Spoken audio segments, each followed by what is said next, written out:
Good afternoon, dear students. My name is Pawan Kumar Sharma.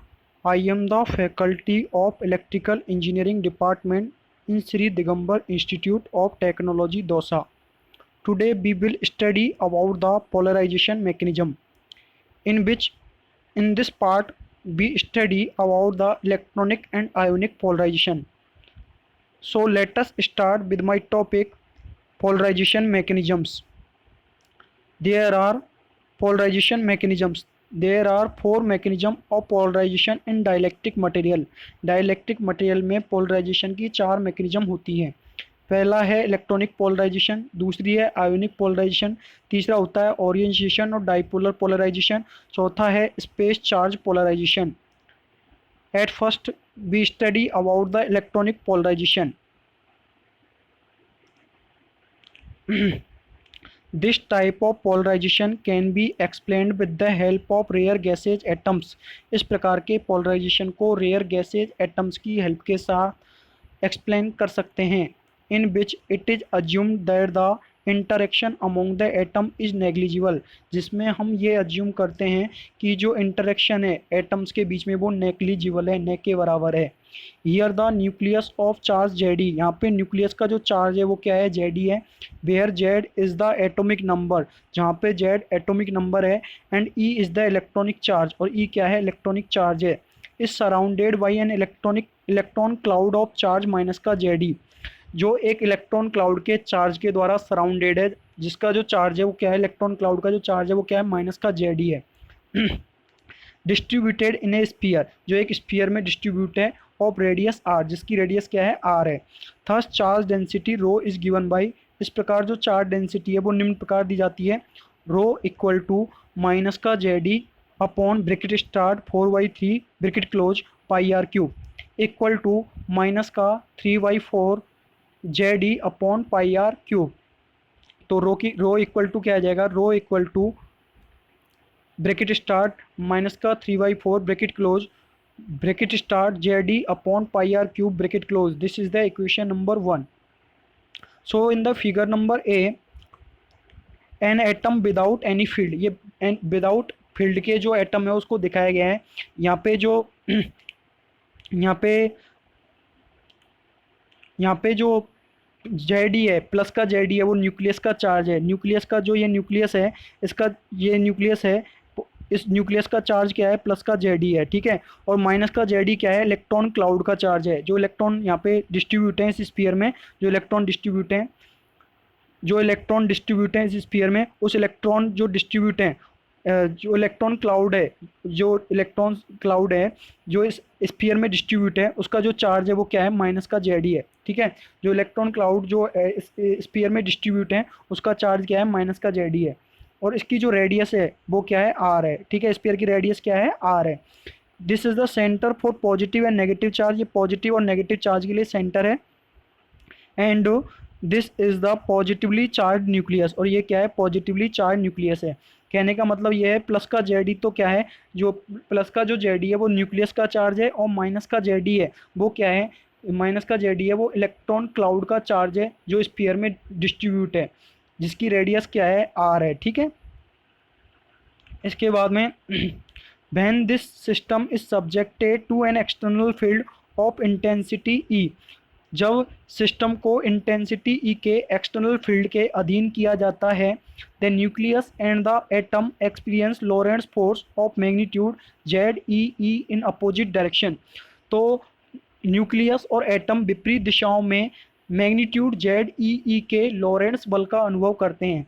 Therefore the nucleus and electron cloud are pulled apart, इसलिए नाभिक और इलेक्ट्रॉनों को अलग अलग खींचा जाता है. एक Coulomb force develop between them, उनके बीच में कूलम्ब फोर्स डेवलप होता है, which tends to counter at the displacement is of the order of 10⁻⁻17 metre for a field of 30 volt पर मीटर. उनके बीच एक कूलम्ब फोर्स विकसित होता है जो विस्थापन का सामना करने के लिए 30 वोल्ट पर मीटर के क्षेत्र के लिए 10⁻⁻17 मीटर के क्रम का होता है.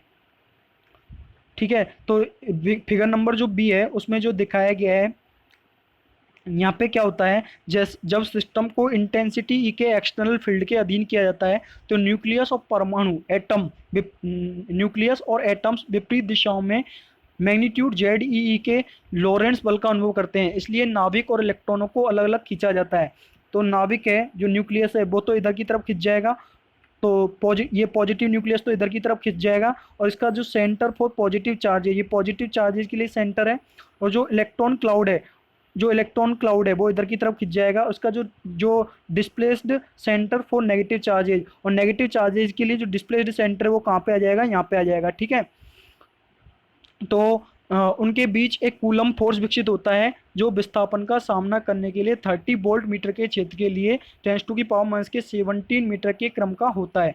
यानी कि जो यहाँ पे क्या होता है, जब लॉरेंस बल अनुभव होता है, इलेक्ट्रॉन और नाभिक जो विपरीत दिशाओं में परिमाण जेडी के लॉरेंस बल का अनुभव करता है, तो इसलिए नाभिक और इलेक्ट्रॉनों को अलग अलग खींचा जाता है। तो नाभिक तो इधर की तरफ खिंच जाएगा पॉजिटिव न्यूक्लियस, और ये सेंटर फॉर पॉजिटिव चार्जेज के लिए सेंटर है। नेगेटिव चार्जेज के लिए जो सेंटर है वो डिस्प्लेस्ड होकर कहाँ पे आ जाएगा, यहाँ पे आ जाएगा, और ये नेगेटिव इलेक्ट्रॉन क्लाउड इधर की तरफ खिंच जाएगा। ठीक है,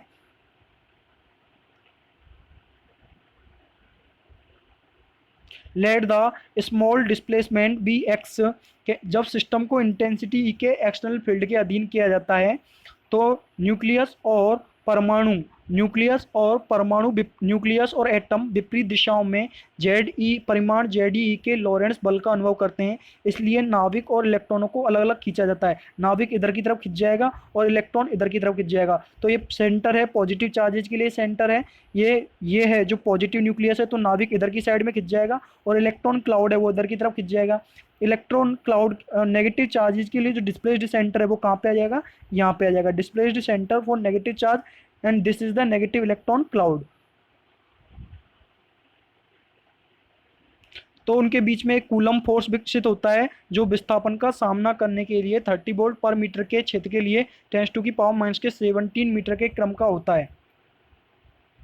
let the small displacement be x, माना कि स्मॉल डिस्प्लेसमेंट की वैल्यू क्या है, एक्स है। To calculate the induced dipole moment in the atomic model में इंड्यूस्ड डाइपोल मोमेंट को कैलकुलेट करने के लिए it is firstly assumed that only the inter electron cloud is displaced by the field. Firstly हम ये assume करते हैं कि इलेक्ट्रॉन क्लाउड फील्ड के द्वारा डिस्प्लेस्ड हुआ है। Thus Lorentz force equal to minus का Z E, this is the equation number 1, and the Coulomb force is given by Coulomb force equal to Z E into Z E क्या है, nucleus का charge है। Z E क्या है, nucleus का charge. तो Coulomb force equal to Z E bracket into bracket star charge enclosed in the sphere of radius R है, radius R upon 4 pi epsilon naught X square bracket close. So the charge enclosed is so the charge enclosed is equal to 4/3 pi X cube rho. तो charge enclose की value क्या आ जाएगी, bracket start 4/3 bracket close pi X cube rho equal which is equal to bracket start 4/3 bracket close pi X cube. यहाँ पे रो की value put कर देंगे, चार्ज डेंसिटी की वैल्यू जो हमारी इक्वेशन 1 में आई थी। तो वैल्यू पुट करेंगे तो क्या रखेंगे, रो की वैल्यू माइनस के 3/4 Z E upon pi R cube bracket close which is equal to minus का Z E X cube upon R cube. ठीक है, यहाँ पे हमको क्या करना, small bracket star 4/3 small bracket close pi X cube. यहाँ पे रो की वैल्यू पुटअप कर दी है, ये रो की वैल्यू पुटअप कर दी।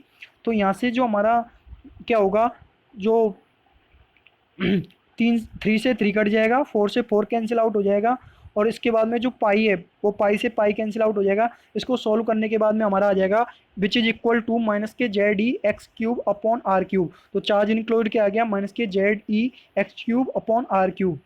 Hence the Coulomb force is given by, Coulomb force की वैल्यू क्या आ जाएगी, Z E upon 4 pi epsilon naught X square into large bracket start minus के Z E X cube upon R cube large bracket close which is equal to minus के Z square E square X upon 4 pi epsilon naught R cube. This is the equation number 2।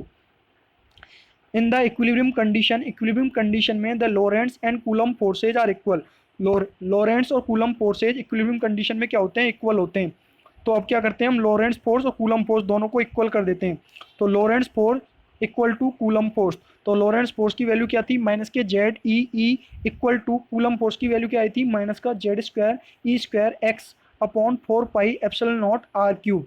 यहाँ से ई की value निकालेंगे तो ई बराबर क्या आ जाएगा, E equal to minus E equal to Z E x upon 4 pi epsilon not R cube. तो यहाँ से x की वैल्यू, स्मॉल डिस्प्लेसमेंट की वैल्यू क्या आ जाएगी, x equal to 4 pi epsilon not R cube E upon Z E. This is the equation number 3। Thus the displacement of electron cloud is proportional to applied field। यहाँ पे electron cloud का जो displacement है, x क्या है, displacement है electron cloud का, वो किसके प्रोपोर्शनल आया है, x जो डिस्प्लेसमेंट है इलेक्ट्रॉन क्लाउड का वो किसके प्रोपोर्शनल है, अप्लाइड फील्ड के, इलेक्ट्रिक फील्ड के। तो x किसके प्रोपोर्शनल हो गया, x किसके प्रोपोर्शनल हो गया, अप्लाइड फील्ड के प्रोपोर्शनल होता है। Thus the displacement of electron cloud is proportional to applied field. इसलिए इस प्रकार जो डिस्प्लेसमेंट है इलेक्ट्रॉन क्लाउड का वो अप्लाइड फील्ड के प्रोपोर्शनल होता है, प्रोपोर्शनल है। Now the two electric charges plus के Z E and minus Z E at distance X under the field constitute an electric dipole. अब दो इलेक्ट्रिक चार्जेस प्लस के जेड ई और minus के जेड ई डिस्टेंस एक्स पर field के अंतर्गत इनमें एक इलेक्ट्रिक डाइपोल पाया जाता है। whose dipole moment is given by, जिसका डाइपोल मोमेंट निम्न प्रकार दिया जाता है, P इंड्यूस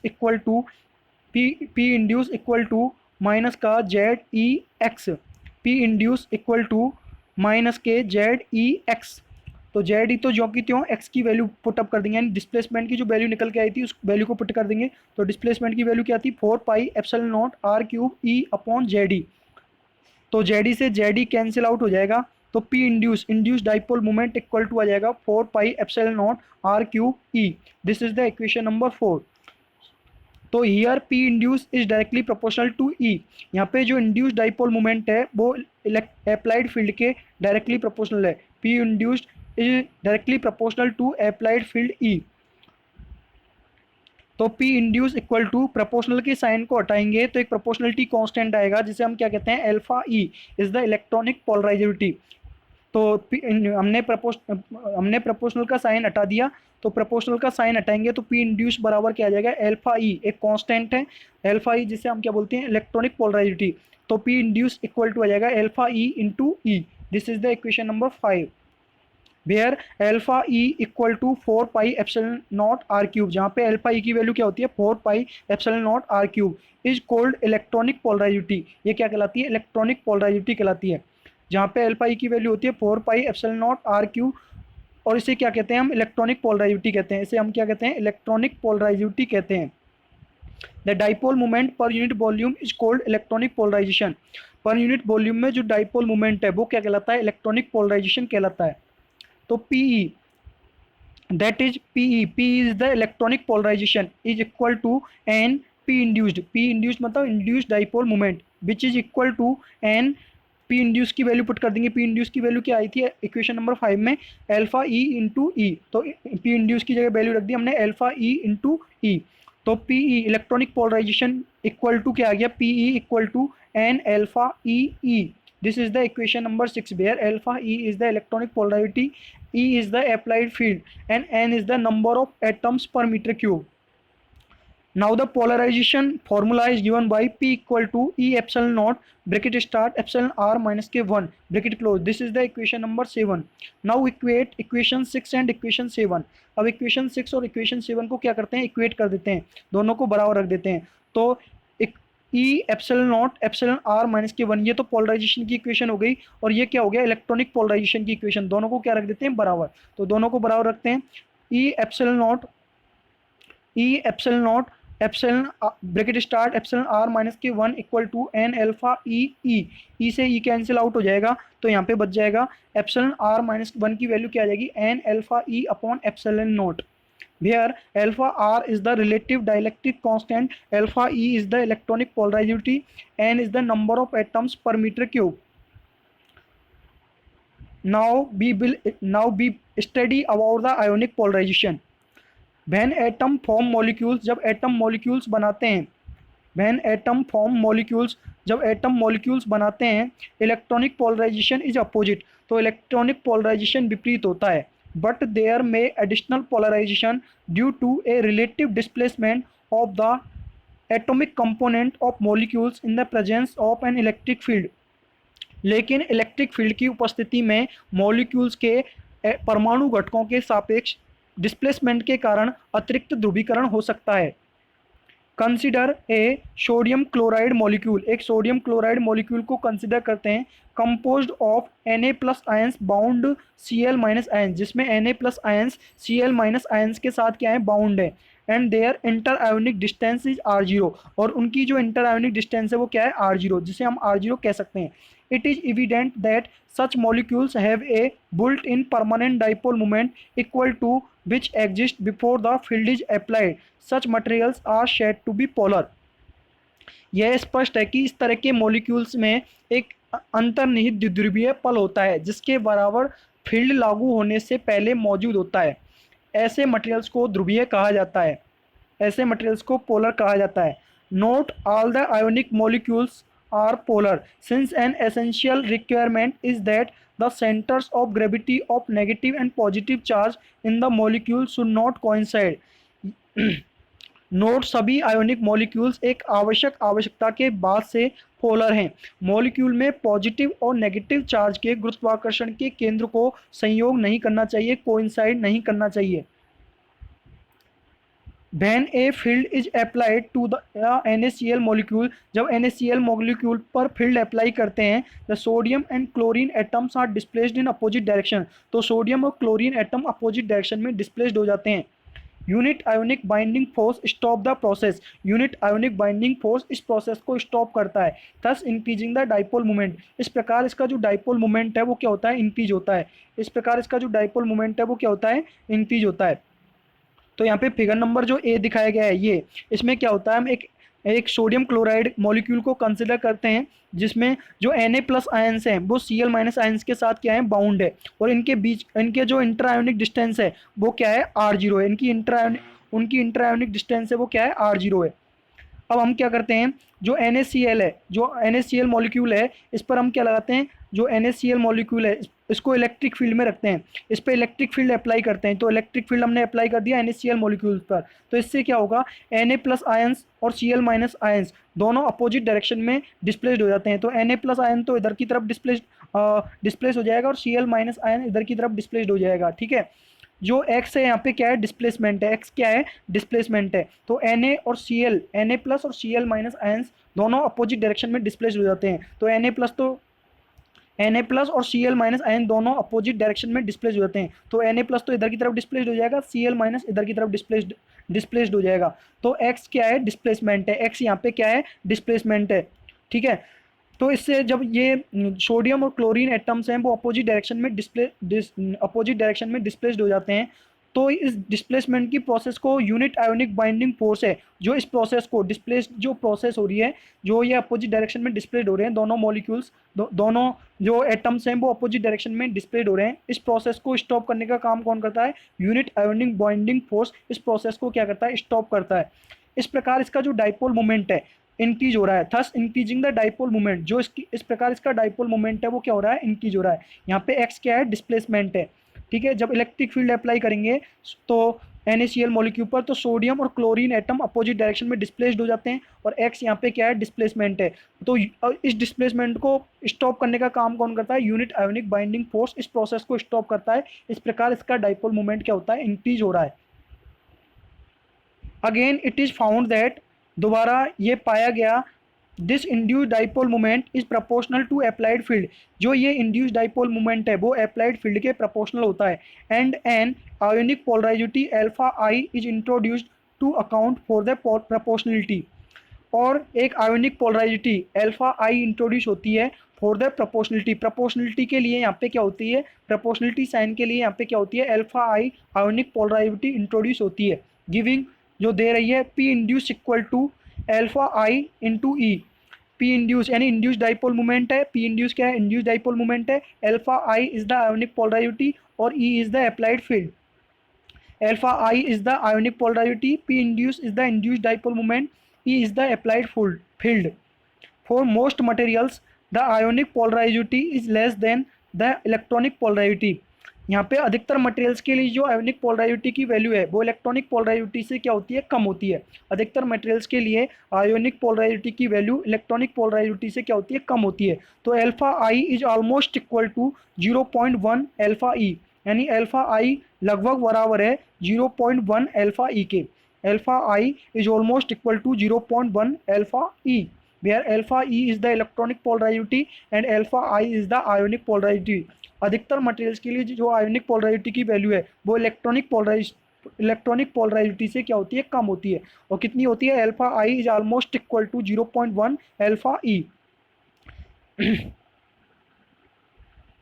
ठीक है, तो ये अल्फा आई लगभग बराबर है 0.1 अल्फा ई के। Thank you dear students, thank you, thank you dear students, thank you.